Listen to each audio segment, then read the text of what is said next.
اپنی زندگی میں خود روشنیاں پیدا کرو، یقین جانو تمہارے اپنے علاوہ کوئی تمہارا وفادار نہیں۔ ہر درد سبق دیتا ہے اور ہر سبق انسان کو بدل دیتا ہے۔ جو باتیں تکلیف دیں انہیں دل میں رکھنے کی بجائے پاؤں کے نیچے رکھیں، اور وہ مصیبت جو تمہیں اللہ تعالیٰ کے در پر لے آئے اس نعمت سے بہتر ہے جس میں تم اللہ تعالیٰ کے ذکر کو بھول جاؤ۔ ہر انسان اپنی زبان کے پیچھے چھپا ہوا ہے، اگر اسے سمجھنا ہے تو اسے بولنے دو۔ اپنی اچھائی کو ثابت نہ کرو، وقت ایک دن اسے خود ثابت کرے گا۔ اچھا انسان بننے کے لیے آپ کو خود کوشش کرنی پڑتی ہے، جبکہ برا انسان بننے کے لیے معاشرے کی تمام قوتیں آپ کا ساتھ دیتی ہیں۔ زندگی کے لیے ایک بہترین سوچ، ہر ایک کی سنو، ہر ایک سے سیکھو، کیونکہ ہر کوئی سب کچھ نہیں جانتا لیکن ہر کوئی کچھ نہ کچھ ضرور جانتا ہے۔ عبادتیں تسبیح سے مشروط نہیں، نیتوں کی پابند ہوتی ہیں۔ نیتوں میں کھوٹ ہو تو برسوں کی ریاضت بیکار جاتی ہے۔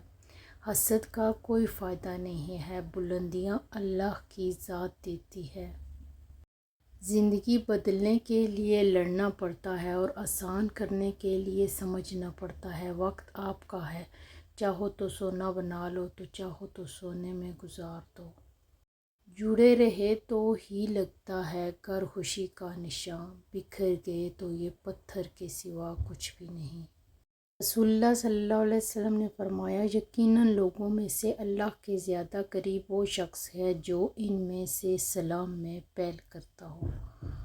امید جب اللہ سے جڑی ہو تو ٹوٹنے کا امکان نہیں ہوتا۔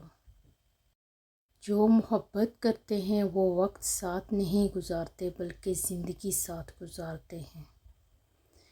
وہیں چھین لیتا ہے مسکان چہرے کی جس کو بتا دیا جائے کہ تم ضروری ہو۔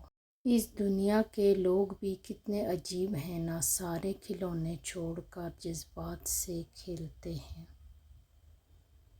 ٹوٹی ہوئی چیز ہمیشہ پریشان کرتی ہے، جیسے دل، نیند، بھروسہ اور سب سے زیادہ کسی سے لگی ہوئی امید۔ نمازیں سکون دینے لگتی ہیں جب ہم ان کو وقت پر ادا کرنے لگیں۔ فاصلے اہمیت نہیں رکھتے، تعلق میں مخلصی ہونی چاہیے۔